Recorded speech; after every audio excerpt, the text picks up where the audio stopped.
Welcome to Pressure Point. Before the Europeans arrived in Canada, the First Nations people had their spirituality. And after contact, Christianity reached the Native peoples. Today, there are Native ministry programs in British Columbia, and with us is Charlotte Sullivan, the Conference Minister of Native Ministries. Welcome, Charlotte. Thank you.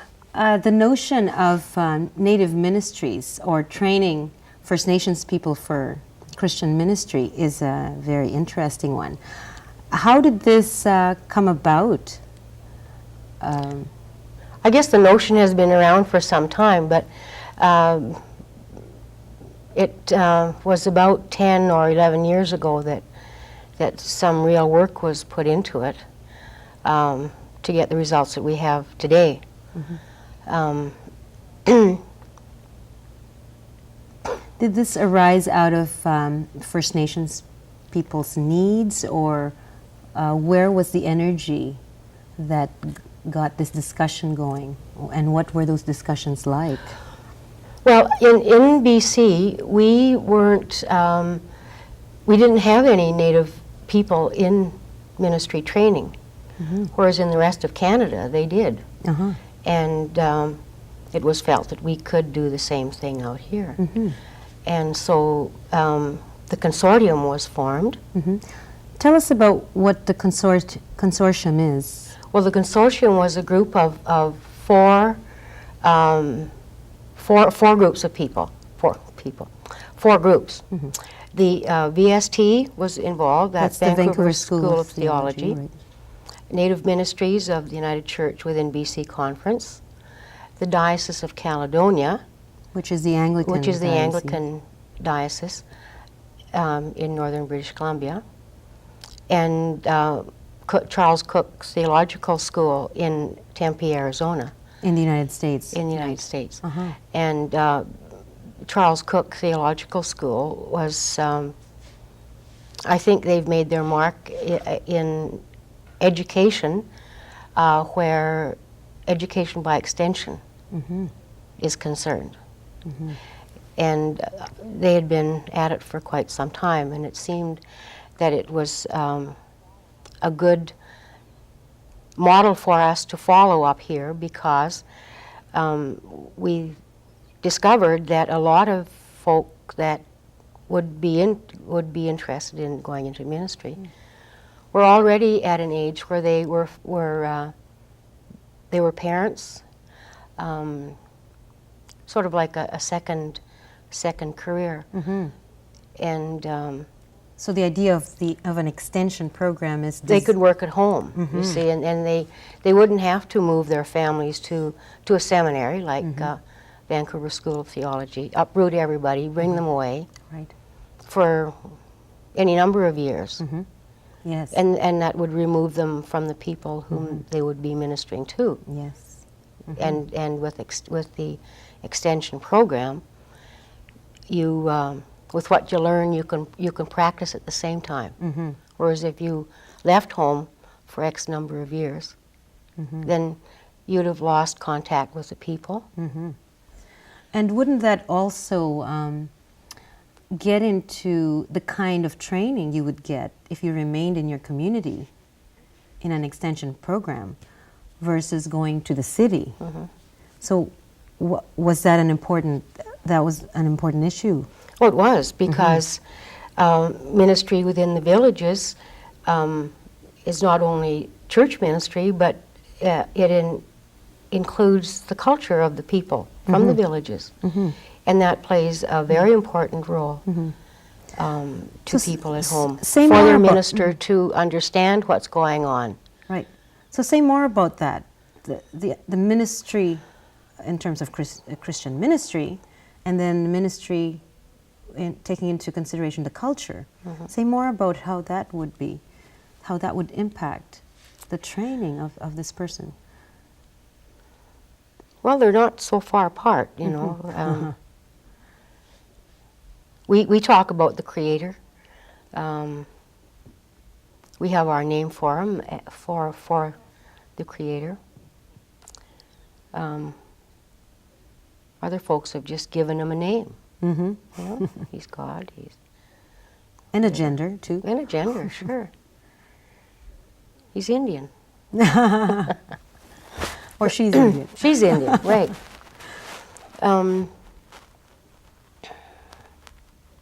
Geez, where were we? We were talking about the importance of doing the extension program in your own community because of the culture.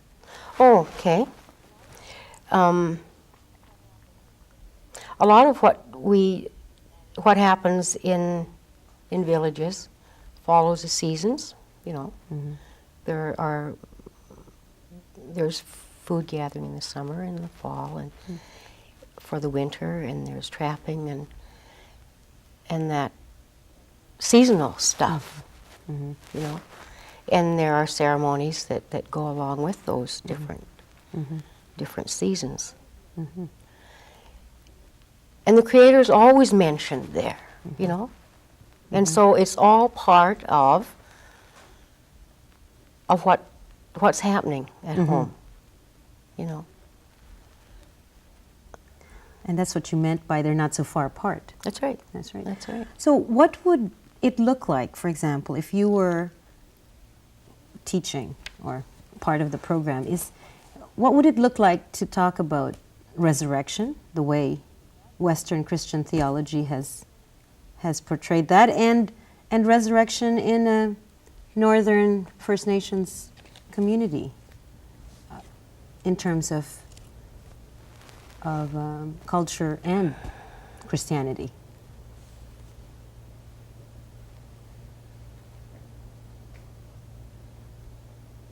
I can't answer that, I'm sorry.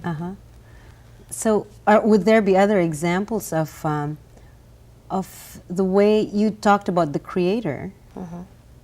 So that would your creation stories be the same? I mean, obviously they wouldn't be the same as the Genesis story. We have our creation Necessarily. stories and we have our flood stories. So what would that look like in the training or in the practice or It would be incorporated into it somehow. I don't know exactly how that would be, because I've never taken the training. So the commitment of the program, I would imagine, I mean, I'm assuming this, that would be to incorporate that. So can we put it this way? What would be the difference? What would the Native Ministries program in Prince Rupert? I understand there's an extension program there. In Prince Rupert Presbytery. Right, Prince Rupert Presbytery. What would that training program look like versus the one at VST if we are training a First Nations person, let's say? Because I remember some First Nations students at the Vancouver School of Theology program. So what would the difference be? What would it look like if a First Nations person was training in the north or down in Vancouver? Well, it wouldn't matter where he was. There would be one real difference, is that if he were to come in as a mature student, he may not have all the competencies that he would need to enter, say, a seminary. But he's recognized as a leader in his own community. He has all of those competencies that satisfy us. And yet he might have to go through these other competencies.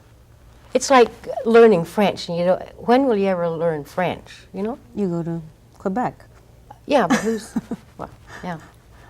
So, But that's the kind of thing that yes, I'm trying to say. yes. And so they would have different kinds of competencies, and those are being accepted. And I can't tell you what they are exactly, but I can only guess that they would be,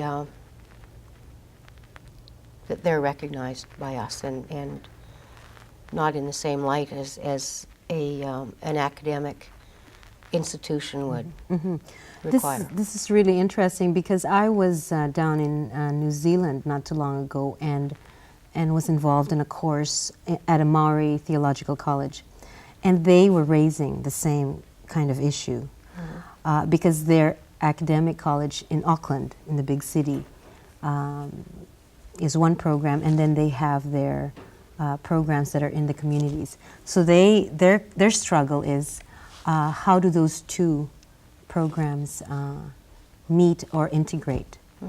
Because people are being trained in their communities, and they're leaders there, and they are meeting the needs that are there, and yet there are different criteria also for First Nations ministry in the city that's more associated with the traditional seminary model.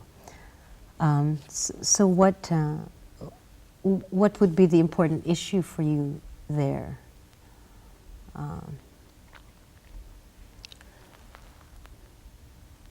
Of the two models? Mm-hmm.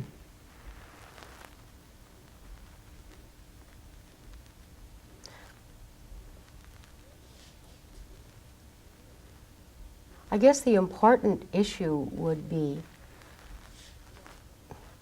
that either model not lose sight of those that they would be ministering to.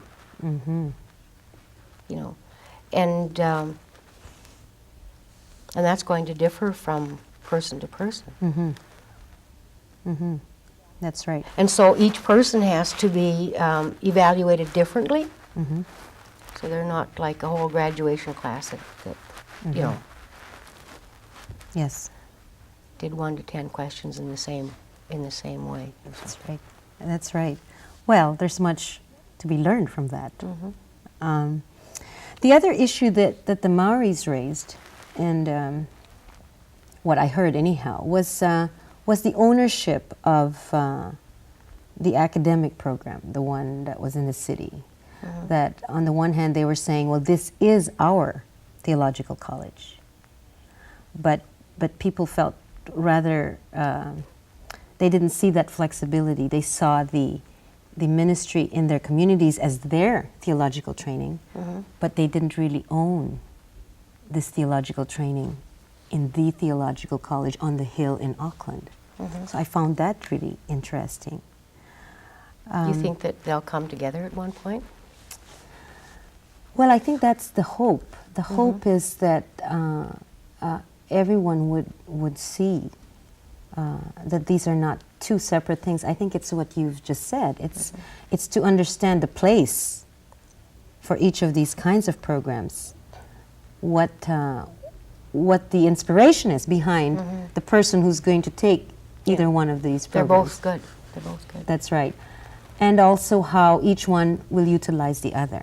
Because certainly the other thing they were concerned about was, I don't know if this is your experience, but the programs in the field, in the communities, were being questioned by the traditional church hierarchy and other traditional people in the community as to the validity of that program, because it is not like the ones people are used to in seminary. Well, those people need to go to those places just to see it at work, right?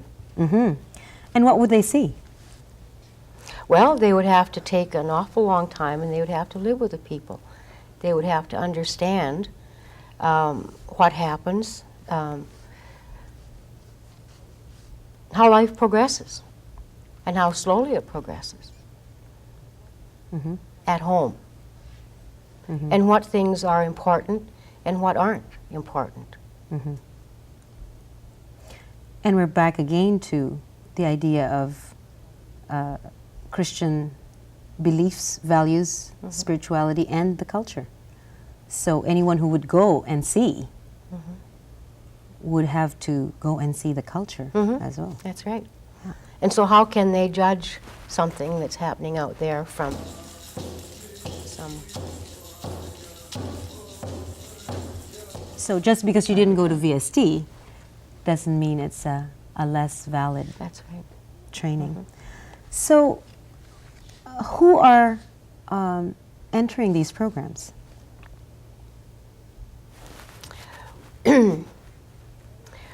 We are encouraging anybody that will. It's pretty scary, you know, so a lot of people shy away from it. But I think to begin with, we have to recognize people and their talents and make them aware that there are training programs for lay people, for Sunday school teachers, that there's help out there if they're interested. And not to push them into, say, a program that's going to be forever.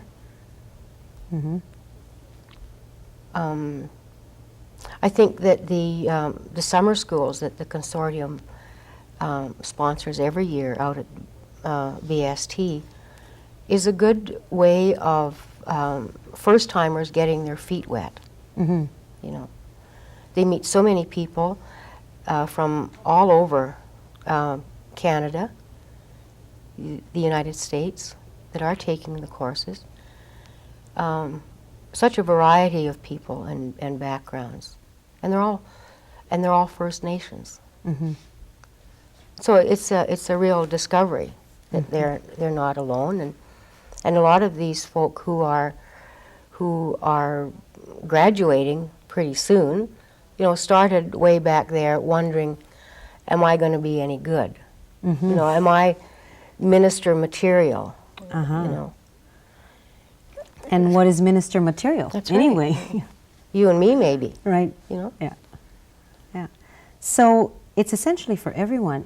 So if I were a First Nations person and I were simply curious, would I go?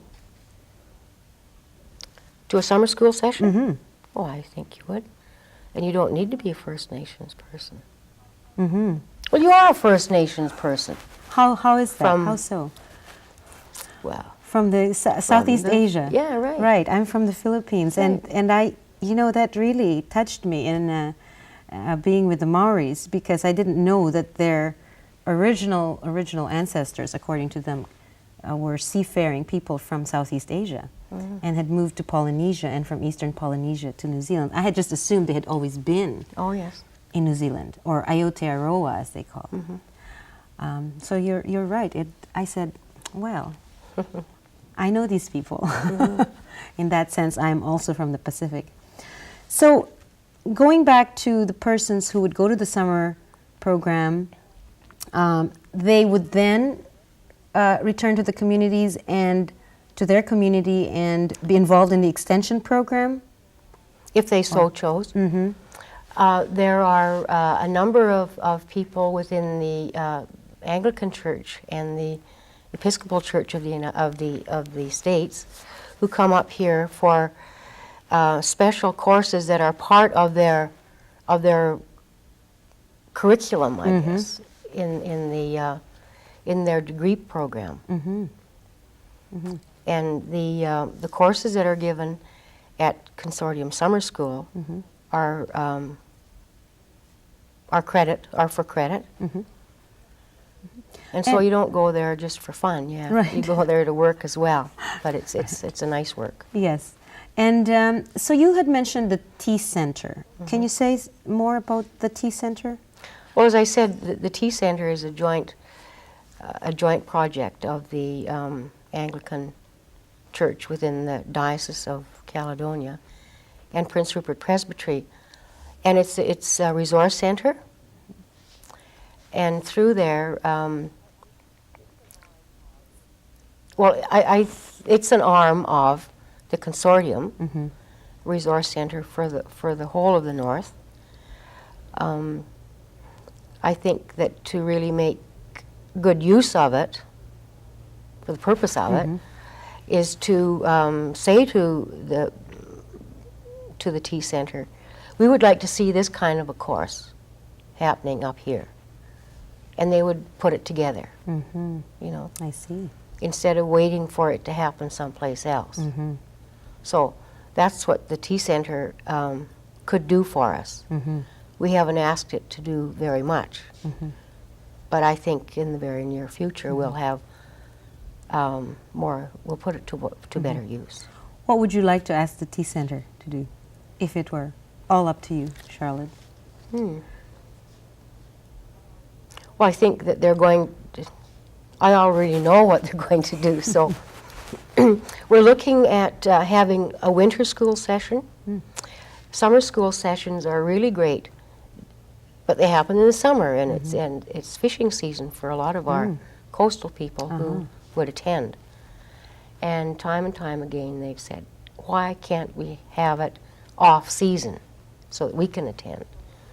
And so we're working on that, to have a winter session, and we're working on having the same caliber of faculty at the winter session as we do in the summer sessions.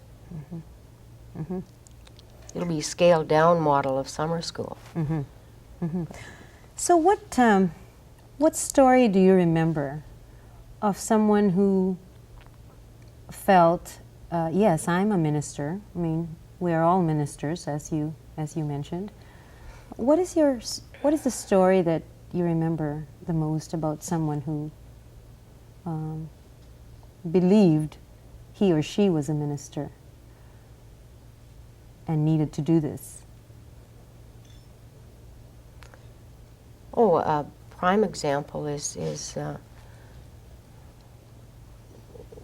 within Native Ministries already. She isn't trained, but she certainly has a cultural background that she uses. A very spiritual person. And she's a healer. And why can't we recognize that in some way without squeezing her through some spaghetti maker or something, you know, so that we can recognize what we get at the other end. Well, and you know how the New Testament or the Christian Bible is totally full of this person who healed. So it may even be more closer to that text than the spaghetti factory. Right. Well, maybe spaghetti factory is not such a good... So if everyone is a minister, and you talked earlier about recognizing talents, so what gifts are we talking about here? You know, the assumption is everyone's a minister. Okay. But what happens for me? What do I need to bring to this training program? Commitment.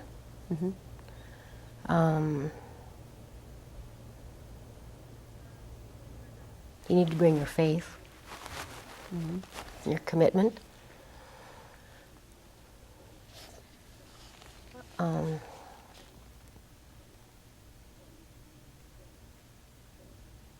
You need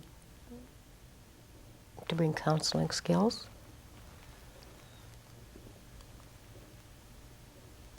Deep understanding. Lots of patience. But mostly faith, I believe. Say more about what comes to mind or to heart when you say that one must bring one's faith. Well, you have to believe in what you're doing in order to give it your best shot. And deep understanding? Deep understanding of human nature, I believe, is what I meant by that. Because everyone's so different. So now, I'm going to ask you something that's coming from my urban, sort of westernized education here. So are these are gifts people bring, they're not criteria. I mean, although I'm sitting here thinking I would love to see criteria like that in other seminaries, you know, the way you enter here is if you have the following. So what are the criteria? Or are these gifts the criteria?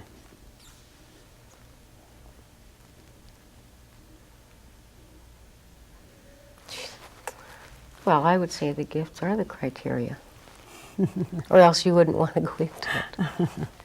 Right. So now, coming from the heart to the practical, if I were wanting to be trained as a minister, I'm projecting here what a First Nations person might bring in terms of the history with Christianity and its both positive and negative effects on the First Nations people. So if I wanted to be part of this program, would I be interviewed? What would be the process where I become more clear that I would like to be trained as a minister? Well, first of all, your elders would recognize your talents at home. And then they would be solidly behind you. So you've got your support group built in through the whole process. And you'll keep going back to them. And maybe to satisfy the structure of the church, you might have to go through, I don't know how many interviews. But it will be that group of elders, those people at home, that recognized your talents and tapped you on the shoulder and said, we would like you to do this. So it's not just the person who needs to discover, but it's also the others in the community that help discover. That's right.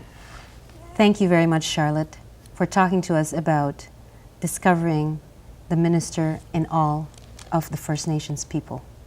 Thank you. Thank you for joining us on Pressure Point. If you would like more information or a videotape of this program, please contact the Audiovisual Educational Library.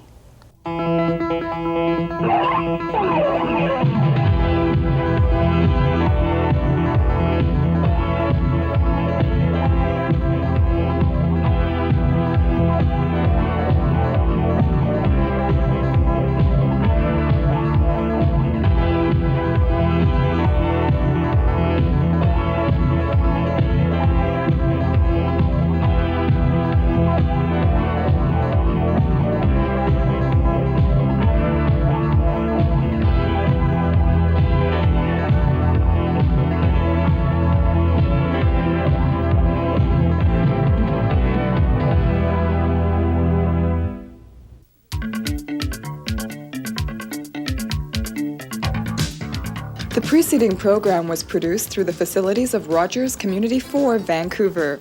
We want to hear from you and invite you to leave your comments and suggestions on our 24-hour response line message machine.